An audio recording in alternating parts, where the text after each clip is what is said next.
I always knew I was the extra in my own family's story, not the main character, not even the sidekick, just a background prop while my sister took center stage. She was the golden child, the perfect one, the one who could do no wrong. If she failed a test, I must have distracted her. If she lost a friend, I probably ruined her reputation. If she broke something, I definitely pushed her. It never mattered if it was true because my mom believed her every single time. No hesitation, no doubt. Just instant, blind faith in the one daughter she actually cared about. And me? I was just there. A shadow in my own home, existing, breathing, but never really seen. At first, I thought maybe if I worked harder, if I stayed out of trouble, if I did everything right, they'd finally notice me, finally love me the way they loved her. So I did. I got perfect grades. I never talked back. I stayed quiet when they insulted me, bit my tongue when they blamed me, swallowed my pride every time my sister made me the villain in her latest drama. I thought that if I proved my worth enough times, they'd finally let me in. But nothing changed. No matter how much I tried, I was invisible.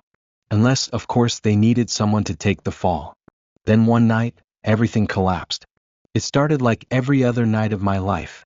My sister had flunked a class, but instead of taking responsibility like a normal person, she did what she always did. She blamed me. She screamed at me, pointing her finger like I had physically forced her to fail, and before I could even defend myself, my mom stepped in and said the words that broke me. "We'd be happier without you." And just like that, it was over. Years of trying, years of begging for their approval, years of hoping that maybe, just maybe, one day they would see me gone. Something inside me snapped. I didn't cry. I didn't yell. I didn't beg them to take it back. I just nodded, turned around, and walked upstairs to my room. I grabbed a backpack, shoved in whatever I could carry, and walked straight out the door. No final words. No dramatic exit. Just silence. And the worst part? They didn't stop me. They didn't chase after me, didn't ask where I was going, didn't even try to pretend like they cared. They just let me leave. The night air was freezing, but I didn't feel it. I walked without a destination, without a plan, just putting distance between me and the house that had never really felt like home. My entire life had been spent there, suffocating under their indifference, drowning in their neglect, and now, with every step I took, I was finally free. But freedom didn't come with a safety net. I had no money, no backup plan, nothing except a couple $100 I had secretly saved from tutoring gigs. That was all I had to my name. But I knew one thing: I was never going back. I found a cheap motel, paid for a single night with shaky hands, and sat on the edge of the bed, staring at the wall. I should have been panicking, should have been regretting everything, but I wasn't. Because for the first time in my life, I didn't feel trapped. Then it hit me. If they didn't care about me, why should I care about them? If I had to survive on my own, I was going to do more than just survive. I was going to win. The next morning, I walked into a small cafe, ordered the cheapest coffee on the menu, and used their free Wi-Fi to apply for every single online tutoring gig I could find. I set my rates low, ridiculously low, just enough to get noticed. At first, I barely made enough to eat. I rented a tiny room with 3 strangers who barely acknowledged my existence. I lived on instant noodles and dollar store groceries, scraping by paycheck to paycheck. But it didn't matter. It was still better than where I had come from. Because every morning, I woke up knowing that no one would scream at me, no one would blame me for their failures, no one would tell me I was a disappointment. And that was enough. Months passed. 1 client turned into 3. 3 turned into 10. My tutoring gigs started growing faster than I ever expected. And then I had a realization. I was still trading time for money, and if I wanted real success, I had to think bigger. So I did. I spent months learning about digital marketing, watching hours of YouTube tutorials, figuring out how to turn my skills into something more than just a side hustle. Then I launched my own online course. At first, sales were slow, barely trickling in. But then, out of nowhere, everything exploded. One morning, I woke up to see my sales had tripled overnight. Then they quadrupled. Within a few months, I was making more than I had ever thought possible. And just like that, I had everything I ever wanted. My own place. My own money. My own success. No family drama. No toxic past haunting me. Just me thriving. And guess what? My family? They never called. Not on my birthday. Not on holidays. Not even once. They didn't care if I was alive. And I told myself I didn't care either. Until this morning. Because today, for the first time in years, my phone buzzed. Mom, 6 missed calls. Sister, 8 missed calls. I stared at the screen, my heart pounding. After all this time, after everything, why now? And then the real plot twist hit. They weren't calling to apologize. They weren't calling because they missed me. They were calling because they needed something. And I had zero intention of making it easy for them. I left with nothing but a backpack, a few $100, and a determination not to look back. But reality hit fast. Freedom sounded great in theory, but in practice? It was terrifying. The first night away from home, I stayed at a dingy motel that smelled like stale cigarettes and regret. I sat on the edge of the bed, staring at the flickering light overhead, trying to figure out what the hell I was supposed to do next. My money wouldn't last long, and I had no safety net. No family, no friends willing to take me in, no one to call. It was just me. The next morning, I checked out of the motel, realizing I couldn't afford to keep wasting money like that. I found a shared apartment listing, 4 strangers, 1 tiny room for rent, cheap enough to not drain me completely. The place was sketchy, but I didn't have options. My new roommates barely acknowledged me, which was fine. I wasn't looking for friendship. I just needed somewhere to sleep that wasn't a park bench. But the reality of my situation settled in fast. Rent wasn't my only problem. Food was an issue too. I stretched my money as far as I could, living off instant noodles, dollar store snacks, and whatever was on sale. Every grocery trip was a game of, what's the cheapest thing that will keep me alive? Spoiler alert, it was usually rice and eggs. And then there was the fear, this constant nagging fear that I wouldn't make it. That I'd run out of money before I figured things out. That I'd end up crawling back to my family begging for help, just so they could turn me away and prove me right. But I refused to let that happen. I would rather sleep on the streets than go back to being their punching bag. I needed a plan. I needed income. And fast. That's when I remembered the one thing I was good at, studying. School had always been my escape, the one thing I could control. I wasn't just good at it, I was great at it. And I had spent years tutoring kids in my classes, helping them pass subjects that felt impossible to them. Maybe, just maybe, I could turn that into something that kept me afloat. It wasn't much, but it was a start. I had no choice but to make money fast, and tutoring was the only skill I could cash in on immediately. So I set up a profile on every freelance tutoring website I could find, offering to teach anything. Math, science, English, SAT prep, even subjects I barely remembered. I listed my rates stupidly low at first, just enough to get noticed. $5 for an hour-long session? Pathetic, but I wasn't in a position to be picky. At first, nothing happened. No messages, no bookings, just silence. My desperation grew as my bank account shrank. Then, finally, a notification popped up. Someone wanted a trial lesson. 1 session turned into 2, 2 turned into 4, and before I knew it, I was pulling all-nighters just to keep up with tutoring requests. My schedule filled up fast, and for the first time in my life, people actually valued what I had to offer. They weren't belittling me, ignoring me, or blaming me for things I didn't do. They were paying me. That feeling? Addictive. It wasn't glamorous. I worked ridiculous hours for pennies, tutoring anyone who would hire me, high school kids cramming for finals, stressed out college students, even full-grown adults trying to pass professional exams. I wasn't making much, but it was mine. Every dollar I earned was proof that I didn't need my family.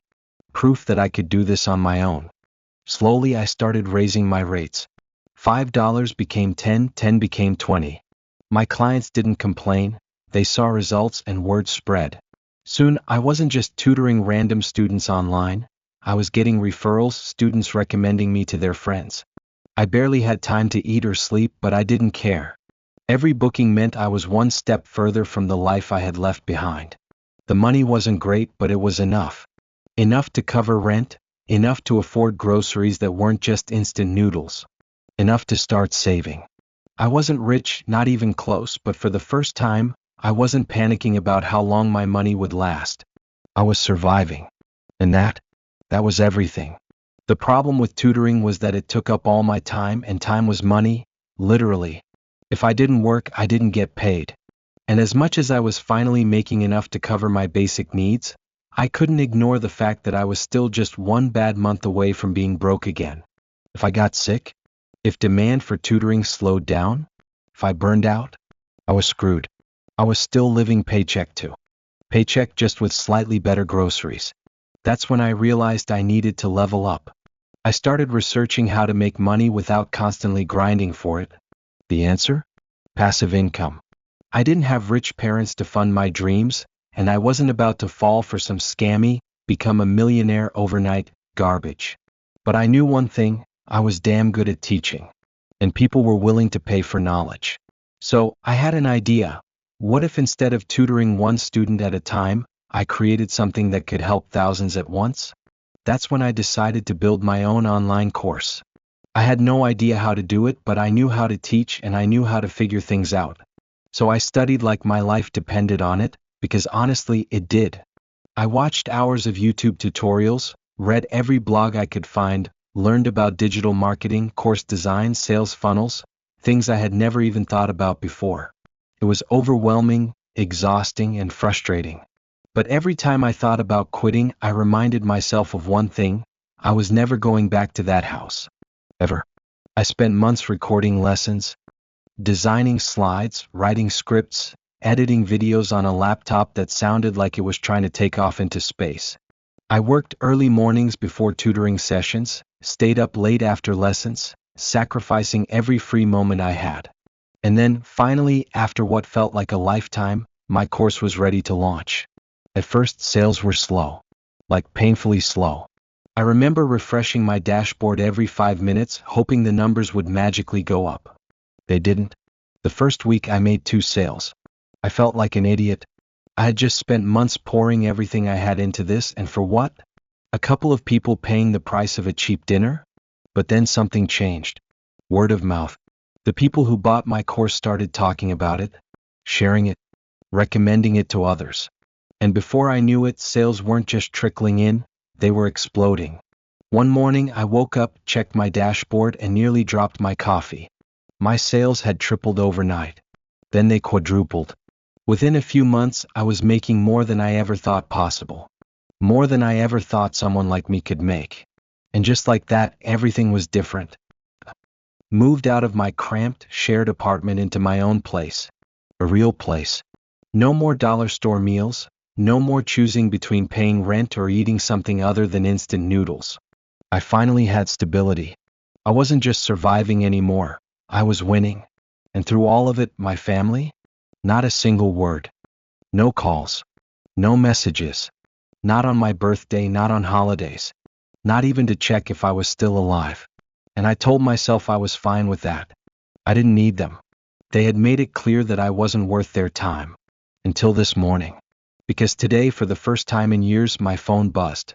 Mom, 6 missed calls. Sister, 8 missed calls. I stared at the screen, my heart pounding. After all this time, after everything, why now? And then the real plot twist hit. They weren't calling to apologize.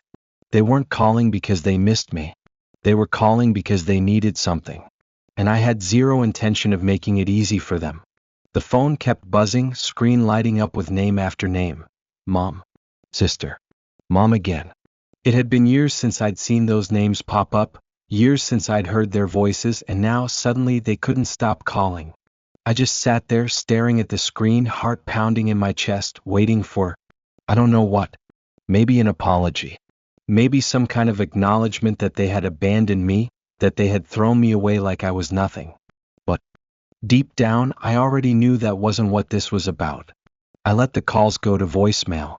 Let them sit in their own silence, the same way they had left me sitting in mine for years. But they were relentless. One call after another, each one more desperate than the last. My phone vibrated against the table, the sound cutting through the quiet of my apartment, an annoying, persistent reminder that they weren't going to stop. I clenched my jaw, hands curled into fists. And then, finally, I picked up. The line was silent for a second, like they hadn't expected me to actually answer. Then a trembling voice. Sweetie? I almost laughed. Sweetie? My mother hadn't called me that in years. Not when I was a kid, crying myself to sleep in a house where I never felt wanted. Not when I was struggling to make ends meet after they let me walk out without a second thought. But now. Now I was "Sweetie" again. What do you want? My voice was cold, distant. I wasn't the same kid who had begged for their love. Mom exhaled shakily like she was holding back tears. I know it's been a long time, but we need to talk. I said nothing. Let the silence stretch. Let her squirm. She took the pause as permission to keep going. We've fallen on hard times. Your sister, she's been struggling in school. And with everything going on, we don't have enough. We need help. And there it was. The reason for the calls. Not because they missed me. Not because they cared. Because they needed something. I felt a slow, bitter smile form on my lips. Of course. I leaned back in my chair, staring at the ceiling as the weight of the moment settled in. After all these years, after all their silence, the first words out of their mouths weren't "we're sorry." Not "we miss you." Not "we were wrong." Just "we need help."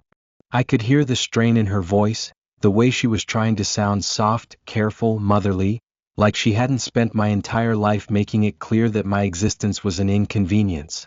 My stomach twisted, but not in sadness. No, this wasn't sadness. This was rage. You're kidding, right? I finally said, letting out a breathy laugh. Mom made a small choking noise like she had expected me to just roll over and say yes. I know we weren't always the best family to you, she started, voice shaking like she was actually about to cry, but we're still family. And family helps each other. I almost dropped the phone. Family? She was playing the family card now? After everything? Before I could respond, a muffled voice broke through the speaker. My sister. Please, she whispered. I know I messed up. I know I was awful to you. But I need your help. I don't know what to do. I closed my eyes for a second, gripping the phone tighter, forcing myself to breathe. I had dreamed of this moment. For years, I had imagined what it would feel like to have them realize what they had lost. To hear my sister, the golden child, the one who had always had everything handed to her, finally admit she was wrong. And yet, now that it was happening, all I felt was cold. I should have felt something, some kind of twisted satisfaction, some sense of victory. After all, wasn't this what I had wanted? For them to see what it was like to be on the other side? To feel desperate, helpless, like they had no one to turn to? But instead, all I felt was this strange, heavy emptiness sitting in my chest. Like a storm that had already passed, leaving nothing but silence in its wake. I didn't answer right away. I let the weight of their words settle, let them sit in their own discomfort the way they had made me sit in mine for years. My sister's breathing was uneven, like she was on the verge of breaking down. And my mother, she just waited. Silent, like she expected me to say something, anything to make this easier for her. And for a moment I almost did. Because for years that's all I had ever done. I had always been the one to bend, to compromise, to lower myself just to make things okay again. Even when they had hurt me, even when they had shut me out, a part of me had still clung to the hope that one day, maybe, they would realize how much damage they had done. That they would try to fix it. But this wasn't about fixing anything. They weren't here to make amends. They weren't here because they missed me, because they regretted what they had done. They were here because they needed something. Because I had something they wanted. Money. Stability. A way out of whatever mess they had landed themselves in. And suddenly, it all became so painfully clear. This wasn't about love. This wasn't about family. This wasn't even about regret. This was about survival. Theirs. Not mine. I took a slow breath, gripping the phone a little tighter. Let me get this straight, I said finally, my voice eerily calm. You told me I ruined your life. You told me you'd be better off without me. And now, years later, you suddenly decide you need me? Silence. I let out a short, bitter laugh. You didn't call when I left. Not once. You didn't check if I was okay. You didn't care if I was homeless, starving, dead in a ditch somewhere. You didn't care at all. Mom inhaled sharply. That's not true. We didn't know how to reach you. That's funny, I cut her off. Because you sure as hell figured out how to reach me when you needed money. More silence. Then, in a small, desperate voice, my sister whispered, "I'm sorry." I froze. For a second, the words almost hit me. Almost. But then I realized something. She wasn't saying sorry for what she did. She was saying sorry because she needed my help. There's a difference. I could feel my pulse in my ears, my hands shaking slightly. This was it. The moment I had dreamed of. The moment I got to look them in the face and say no. And yet, deep down, something in me still wavered. Because for all their cruelty, for all their neglect, they were still my family. And even after everything, some part of me still wanted to believe they could change. I took a slow, deep breath. "I'll think about it," I said finally, then hung up before they could say another word. But deep down, I already knew my answer. I stared at the phone in my hand long after the call had ended, my mind racing. "I'll think about it." I had said the words, but I already knew the truth. I wasn't going to help them. Not now. Not after everything. But still I hesitated. Because despite the anger boiling under my skin, despite the years of silence and neglect, a small part of me, the part that had spent my entire childhood craving their love, wanted to believe this was real. That they finally saw me. That they finally regretted it. But I wasn't that naive kid anymore. I set my phone down on the table and stared at it, watching as more messages started rolling in. "Mom, we just need a little help, sweetheart." "Sister, please just call me back." "Mom again, you're still my child. I know I made mistakes, but I need you now." I scoffed. Now I was her child? Now I mattered? Where was that energy when I was sleeping in a cramped apartment? Working myself to exhaustion just to afford groceries? Where was this desperate motherly love when I was barely getting by, wondering if I had made the right choice leaving? I leaned back in my chair, arms crossed, and let them wait. Let them sit in the same silence they had left me in for years. It wasn't just about money. It was about control. For years they had power over me, over my emotions, my choices, my self-worth. But now, the power was mine. And that scared them. They weren't used to this version of me, the one who didn't need them, who wasn't begging for approval. They were used to the girl who would have dropped everything the second they called, desperate to be wanted. But that girl didn't exist anymore. I exhaled, running a hand through my hair, feeling the weight of everything settle in my chest. I could drag this out. Make them beg. Let them feel what it was like to be ignored, dismissed, unimportant. But then what? Would that actually make me feel better? Maybe for a little while. But I wasn't like them. I grabbed my phone, fingers hovering over the keyboard. My heart pounded. As I typed, every word deliberate, sharp, final. "You only reached out because you need something. You never cared about me when I needed you, and I don't owe you anything now. You made your choice. Now live with it." I hit send. And this time, when my phone started buzzing again, I didn't even look. I just turned it over and walked away. I stared at my phone, the final message still glowing on the screen. "You made your choice. Now live with it." It was done. No more second chances. No more waiting for them to become the people I had once wished they could be. I had closed the door for good. But instead of relief, all I felt was silence. A deep, eerie quiet inside me, like the aftermath of a storm. My phone was still buzzing, more missed calls, more messages piling up, but I didn't feel the rush of satisfaction I thought I would. No anger. No twisted sense of revenge. Just nothing. I had imagined this moment 1,000 times. The day they'd finally realize they needed me. The day they'd come crawling back, desperate, begging. And me? I'd be untouchable. I'd be so far gone, so successful, that their words wouldn't even reach me. But now that it was happening, the reality felt different. I picked up my phone, scrolling through the unread messages. "Mom, please, sweetheart, don't do this." "Sister, I know I was awful, but I need your help. Just this once." "Mom again. We don't have anyone else to turn to." For years, I had wanted to hear them say they needed me. To admit they had been wrong. But not like this. Not because they had no other option. Not because they were desperate. I had spent too long begging to be wanted, and now the only reason they were reaching out was because I had something they needed. My chest felt tight, my hands clenched into fists. This wasn't regret. This wasn't love. This was survival. I placed the phone face down on the table and exhaled slowly. My apartment was quiet, the kind of silence that used to feel heavy, used to remind me of everything I had lost. But tonight? Tonight it felt different. It felt like peace. The peace didn't last long. Just as I was settling into the silence, trying to let it sink in, there was a sharp knock at the door. My body tensed immediately. No one visited me unannounced. No one visited me, period. For a second, I thought maybe I was imagining it, that my mind was playing tricks on me. But then it came. Again, louder, more urgent. My stomach twisted. Slowly I stood up, walked to the door and peered through the peephole. My breath caught in my throat. There they were. Mom, sister, even Dad. Standing right outside my door, looking exhausted, broken, desperate. They looked like they hadn't slept in days. My sister had her arms wrapped around herself, staring down at the ground. My father, who had been silent my entire life, a background character in my own suffering, stood stiff, like he didn't even want to be there. But my mother looked directly at the door, her eyes red and pleading. I felt my pulse hammer in my ears.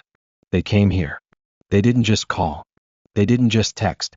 They showed up at my doorstep. For a long moment I didn't move. A part of me wanted to pretend I wasn't home, to let them stand out there in the cold, let them feel what it was like to be ignored, to be shut out. But another part, the part of me that still held on to every scar they had left, was angry, furious. And anger was louder than indifference. I unlocked the door. Just a crack. Just enough to see them fully. Just enough for them to know I was listening. My mother took a hesitant step forward. Sweetheart, what are you doing here? My voice was sharp, cold, nothing like the weak, desperate version of me they used to know. She flinched at my tone but pushed forward anyway. Please just hear us out. We didn't know where else to go. Not my problem. I gripped the edge of the door, fighting the urge to slam it in their faces right then and there. My sister finally looked up, her eyes glassy with unshed tears. I know I messed.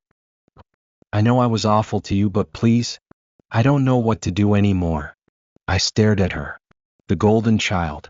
The one who could do no wrong. The one they had thrown me away for. And now here she was begging. I should have felt something, some twisted sense of justice, some satisfaction. But all I felt was the weight of all the years I spent wishing for this moment, and realizing it meant nothing. I shook my head slowly. You had years to fix this. You didn't. My mom reached for me then, her hand hovering over the door frame like she wanted to hold on to something, to me. We made mistakes, but we're still family. I let out a short, hollow laugh. Family? I met her eyes, unflinching. You threw me away like I was nothing. You told me you'd be better off without me. And now that you need something, you expect me to help. She opened her mouth, but I didn't let her speak. No, you don't get to do that. Then I did what they had done to me for years. I shut the door in their faces. I stood there, my back against the door, heart pounding but mind clear. On the other side I could still hear them. My mother's voice breaking as she pleaded. My sister sobbing softly. My father silent as always. Waiting. Hoping. But I didn't move. For years, I had been the one standing outside, metaphorically banging on the door, waiting for them to open up. Begging to be let in. And every time they ignored me. Every time they made it clear, I wasn't worth it. I wasn't wanted. And now they were the ones left outside. A strange calm settled over me. It wasn't victory. It wasn't revenge. It was just closure. They weren't my responsibility. They weren't my burden. Whatever happened to them now, that was on them. I turned off my phone, cutting off the last thread connecting me to them. No more calls. No more messages. No more guilt. I walked to the window, looking out at the city that was mine now. My life. My future. And for the first time in forever, there was no weight dragging me down. Just freedom. Just peace. And as I stood there, bathed in the glow of the world I had built for myself, I finally understood I was never the problem. They were. And now, they didn't exist to me anymore. The door was closed. For good.